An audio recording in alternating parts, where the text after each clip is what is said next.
বাঘাযতীন থেকে আমরা দেখেছিলাম এবং তারপর কলকাতা শহরের বিভিন্ন জায়গায় এমনকি হাওড়াতেও আমরা বিভিন্ন জায়গায় দেখেছি হেলে পড়া আবাসন তার সন্ধান কিন্তু পাওয়া যাচ্ছে, এমনকি বাড়ির হদিশ পাওয়া যাচ্ছে। আর এবারে শহরে হেলে যাওয়া বহুতলে হদিশ যেটা পাওয়া গেল এন্টালি এলাকাতে, এন্টালি 55 নম্বর ওয়ার্ডে ছাতুবাবু লেন। দুটি বহুতলের নিচের অংশে আপনারা ছবি দেখতে পাচ্ছেন, দুটি বহুতলের নিচের অংশে কয়েক ফুট মাত্র দূরত্ব। 3 তলার পর থেকে দুটি বহুতলের মাঝে দূরত্ব কমছে। নিয়ম বহির্ভূতভাবে নির্মাণের অভিযোগ উঠেছে। যে ছবি আপনারা দেখতে পাচ্ছেন ছবিতেই কিন্তু ইতিমধ্যেই স্পষ্ট হয়ে যাচ্ছে। এই ছবি তুলে ধরছি এন্টালির ঘটনা, এন্টালির 55 নম্বর ওয়ার্ডের ছাতুবাবু লেনের ঘটনা। দুটি বহুতলের নিচের অংশে কয়েক ফুট দূরত্ব, আপনারা ছবিটা দেখুন আরো একবার। বহুতলের নিচের অংশে কয়েক ফুট দূরত্ব, 3 তলার পর থেকে দুটি বহুতলের মাঝের দূরত্ব কমেছে। নিয়ম বহির্ভূতভাবে নির্মাণের অভিযোগ উঠেছে। আর প্রশ্ন উঠছে এখানে, কেউ কিছু জানতো না, সকলের নজর এড়িয়ে গেল কি করে? এরই আবাসিকরা কি বলছেন শোনাবো।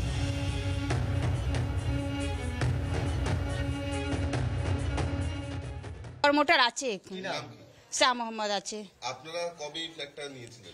আমার নেওয়ার হয়ে গেছে 5 সাল হয়ে গেছে নেওয়ার। এসছেন কবে, মানে কমপ্লিট হয়েছিল? কমপ্লিট এখন হয়েছে, কমপ্লিট আগে হয়ে গেছিল। আমি 1 বছর থাকি এখানে থাকছি।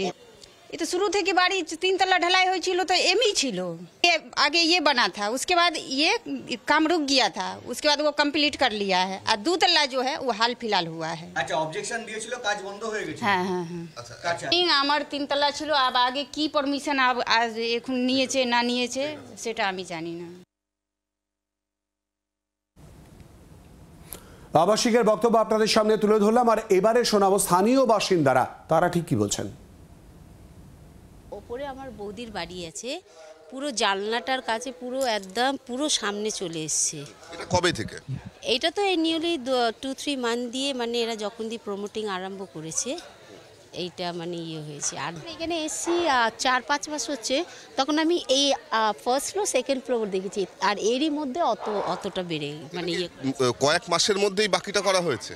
পুরো পাশাপাশি ঝুঁকে পড়েছে। এটা কবে থেকে আপনারা নোটিস করেন? তারপরে কাউকে জানিয়েছিলেন, পুরসভা বা পুলিশ কাউকে জানিয়েছিলেন? আমি তো নিচে থাকি না, গ্রাউন্ড ফ্লোরে থাকি।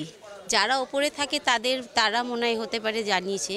আতঙ্ক লাগছে, কতটা ভয়ের কথা একেবারে ঘটনা। এমনিতে যখনই এরা কাজ আরম্ভ করেছে আমার এই জানলাটা সামনে পড়ে, যত সিমেন্ট বালি ঠালি পুরো দেখুন আমার জানলার সামনে পুরো নোংরা, মানে বেরানো যায় না। মানে যখনই কাজ করে আমাদের ডিস্টার্ব হতো। কাউন্সিলর সবিতা রানী দাস তিনি কি বলেছেন শোনাবো। খবর আমি পেয়েছি, এবার বিল্ডিং ডিপার্টমেন্টে কর্পোরেশন থেকে যা পদক্ষেপ নেওয়া তারা সেখানে সার্ভে করে দেখবে, যা করণীয় তারা কর্পোরেশন থেকে করবে। আমরা অলরেডি বলে দিয়েছি, আমরা ঠিক কি না?